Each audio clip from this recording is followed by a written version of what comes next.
Bonjour et bienvenue sur Boulevard BD. Aujourd'hui, Charbon, tome 2, la révolte. Sur la planète Charbon, Balthazar vient de piéger Traxer. Œil de Moscou du capitaine Xax, Traxer va aussitôt raconter à celui-ci le sabotage que préparent les rebelles.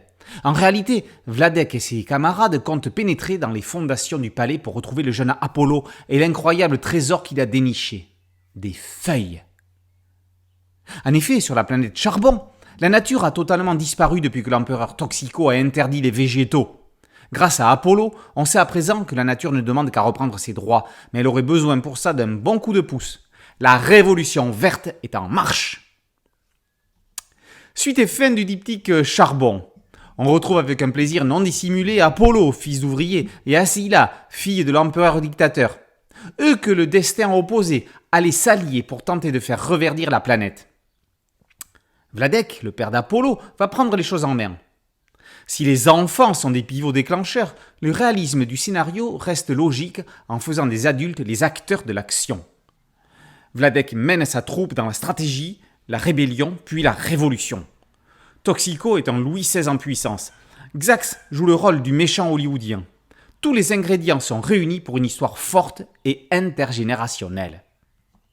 Michel Colline signe un scénario efficace. Dans un graphisme ligne claire très personnel et émouvant, à la fois vintage et moderne, Colline écrit une histoire à grand spectacle, un conte philosophique et écologique tourné vers l'avenir. L'auteur met en garde contre une hyper-industrialisation polluante sans tomber dans un pessimisme fatal. Dans toute situation, aussi désespérée soit-elle, il y a un espoir, il y a une lueur, il y a un feuillage. Avec la complicité de Maëlys Cantreau, qui participe à la colorisation, Colline propose un album qui s'illumine tout doucement comme une ampoule à économie d'énergie. Après l'espoir, la révolte boucle une histoire qui se lit d'un trait et qui ferait un excellent scénario de long métrage animé. Michel Colline publie depuis 20 ans, mais a fait enfin son entrée dans la cour des grands. Et quand on voit le haut-commissaire du commerce galactique débarquer sur Charbon, on imagine parfaitement Colline au dessin d'un épisode de Donjon.